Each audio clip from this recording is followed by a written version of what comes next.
আসসালামু আলাইকুম রহমতুল্লাহ। প্রিয় শিক্ষার্থী, আশা করছি তোমরা সবাই ভালো আছো। তোমরা যে যেখান থেকে আজকের এই গুরুত্বপূর্ণ ভিডিওটি দেখছো, সবাইকে স্বাগত জানাচ্ছি।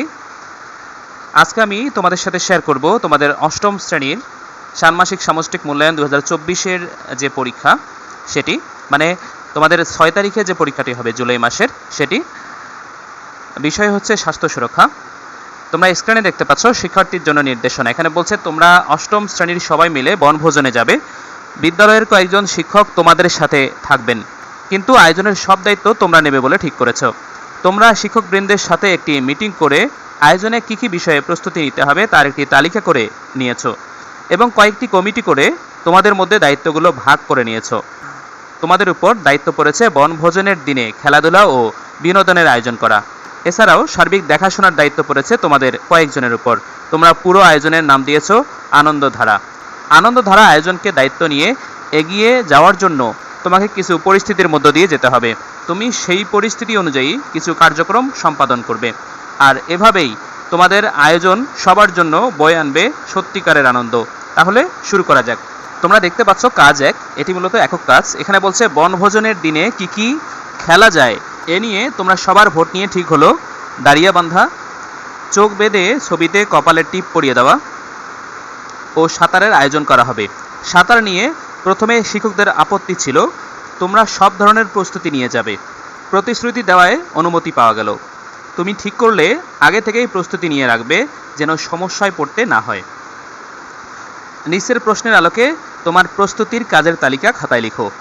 তোমরা একটা ছক দেখতে পাচ্ছ। ছকের একদিকে আছে যারা সাঁতারে অংশগ্রহণ করবে তাদের প্রস্তুতি ও সুরক্ষার জন্য তুমি কি কি কাজ করবে। ছকের আরেক দিকে আছে তুমি যে কাজগুলো করার সিদ্ধান্ত নিলে তার কারণ কি। এখানে দুইটা পয়েন্ট দেখতে পাচ্ছ, 1 নাম্বার এবং 2 নাম্বার। মূলত দুইটা বাক্যে তোমাকে এটি লিখতে হবে, দুই পাশেই, ছকের ডান পাশে এবং বাম পাশে, দুই পাশেই। এরপরে কাজ 2 দেখো, বলছে এটা দলগত কাজ। শিক্ষকের নির্দেশনা, তোমরা দল গঠন করেছ।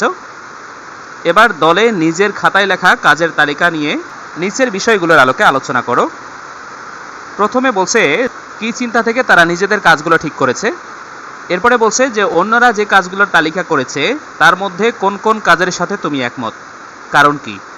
এরপরে বলছে কোনগুলোর সাথে একমত নও, কারণ কি। এরপরে বলছে প্রস্তুতির কাজগুলো করতে কারো সহযোগিতার প্রয়োজন আছে কি, কার। যদি সহযোগিতার প্রয়োজন থাকে তাহলে সেটা কার। এরপরে বলছে জরুরি প্রয়োজনে সহযোগিতা পাওয়ার জন্য কি করা যেতে পারে।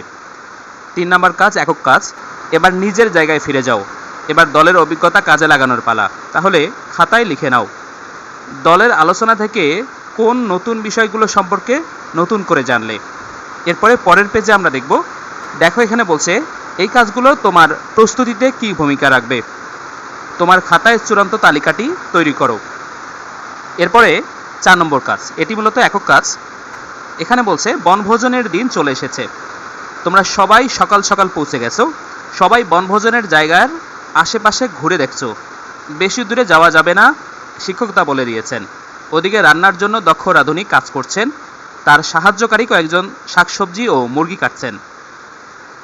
তোমার সামনেই 2 জন একটা বড় কড়াই নিয়ে এলেন এবং যারা শাকসবজি কাটছিলেন তারা কাটা শাকসবজি পরে ধুয়ে নেবেন বলে তাড়াহুড়া করে তাতে রাখছেন। অন্যদিকে একজন সকালে খেয়ে আসতে পারেননি বলে কেক খাচ্ছেন। কেকটাতে একটা গন্ধ পেয়েছেন, কিন্তু খেয়ে নিচ্ছেন। এই দলের সাথে তোমাদের একদল সহপাঠীও সহযোগিতা করছে। এই পরিস্থিতিতে তোমার করণীয় খাতায় লিখো। এখানে 2টা পয়েন্ট দিয়েছে। দেখো, প্রথম পয়েন্ট, বনভোজনে সবার জন্য নিরাপদ খাবার নিশ্চিত করতে তুমি তাদেরকে কি কি বিষয়ে সচেতন করবে। এরপরে বলছে কেন তুমি এই বিষয়গুলো সম্পর্কে তাদেরকে সচেতন করতে চাও।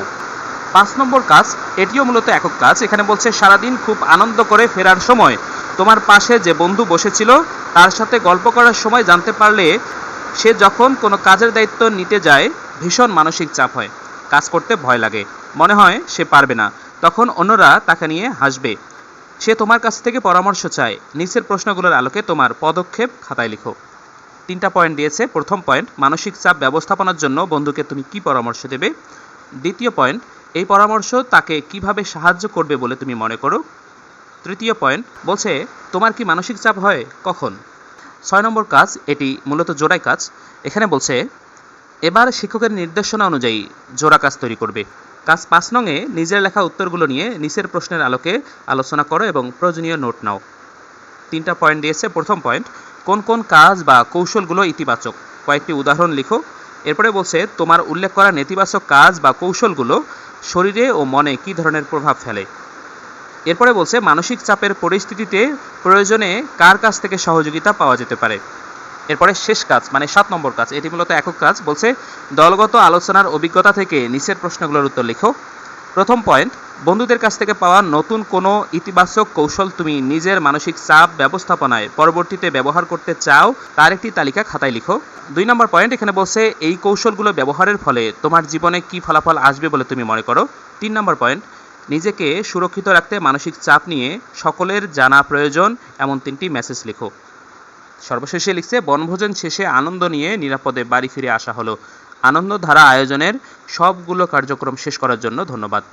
প্রিয় শিক্ষার্থী, তোমাদের আজকের এই প্রশ্নটি এ পর্যন্তই।